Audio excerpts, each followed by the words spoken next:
प्रिय विद्यार्थियों नमस्कार। एक बार फिर से मैं श्रीमती रिंकी गुप्ता आप सभी का स्वागत करती हूँ। जैसा कि पिछले अध्याय में हम भारवेर अर्थगौरवम इस सूक्ति का अध्ययन कर रहे थे, उसी कड़ी में आगे हम भारवेर अर्थगौरवम के अन्य उदाहरणों को देखेंगे, जिसमें एक भारवी ने अपने किरातार्जुनीयम में अपने ग्रंथ में श्लेष का प्रयोग करके अर्थगौरव के चमत्कार को प्रदर्शित किया है। इसका एक उदाहरण हम किरातार्जुनीयम के इस प्रथम सर्ग के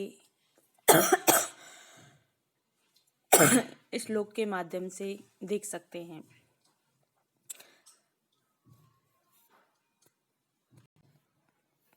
कथा प्रसंगेन जनैर उदाहृताद अनुस्मृता खंडल सूनु विक्रमः तवाविधानाद व्यथिते नतानने सुदुस्सहान मंत्रपताद इवोर्गे। इस श्लोक में दुर्योधन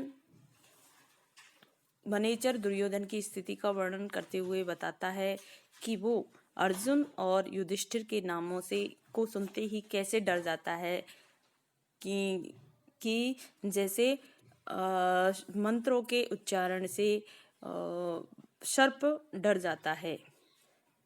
तो इसमें श्लेष दो शब्दों में है, तवाविधानात्, तब आपके नाम से। एक अर्थ तो ये होता है इसका कि आपके नाम से, तब तुम्हारे नाम से। और तय और वह का एक अर्थ होता है सर्प के पक्ष में, तय तार्क्ष व वासुकी के नाम से। आखंडल सूनु विक्रमा,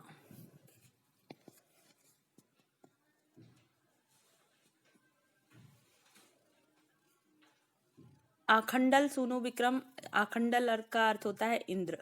तो इंद्र के पुत्र थे अर्जुन, तो उसके पराक्रम। एक सूनु का अर्थ अनुज भी होता है, तो इंद्र के अनुज विष्णु। तो इसमें दुर्योधन के पक्ष में तो अर्जुन के पराक्रम को दुर्योधन स्मरण कर करके भयभीत हो जाता है। उसी प्रकार जिस प्रकार से इंद्र के अनुज विष्णु के विक्रम अर्थात पक्षी गरुड़ के पाद विक्षेप, बी पक्षी गरुड़ और क्रम पाद विक्षेप, विष्णु के पक्षी गरुड़ के पाद विक्षेपों का स्मरण करके जिस प्रकार से सर्प व्यथित हो जाता है, उसी प्रकार से दुर्योधन आपके नाम से और अर्जुन के पराक्रम को स्मरण करके व्यथित हो जाता है। तो इस प्रकार से यह श्लेष और उपमा का आश्रय लेकर के कम शब्दों में और गंभीर अर्थ को प्रकट करने वाला, अर्थ गौरव को प्रदर्शित करने वाला यह श्लोक भारवी के चमत्कार का दृष्टांत है, अर्थ गौरव के चमत्कार का दृष्टांत प्रस्तुत करता है। भारवी की अर्थ गांभीर्यपूर्ण वाणी में सूक्ति परकता आ गई है। इन सूक्तियों में कवि के विशाल व्यवहारिक ज्ञान का स्वल्प शब्दों में परिचय मिलता है। अब हम उन सूक्तियों के बारे में जानते हैं। जैसे भौतिक विषयों के संदर्भ में, तो भौतिक विषयों के बारे में भारवी बताते हैं कि प्रारंभ में भौतिक विषय सुखदायी होते हैं, अंतिम में संताप ही प्रदान करते हैं अंत में। तो इस बात को उन्होंने कितने कम शब्दों में और किस तरह से इस गंभीर बात को प्रकट किया है।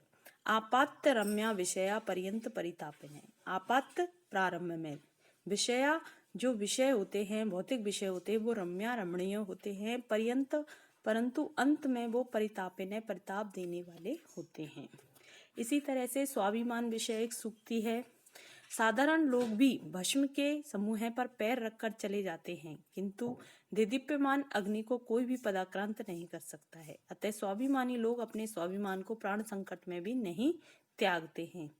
तो किस तरीके से उस ज्वलती हुई अग्नि से इसकी समानता प्रदर्शित कितने कम शब्दों में भारवी ने की है। ज्वलितम न हिरण्य रेतसम चयम आस्कंदंती भस्मनाम जने, कि ज्वलती हुई अग्नि के रेतसम राख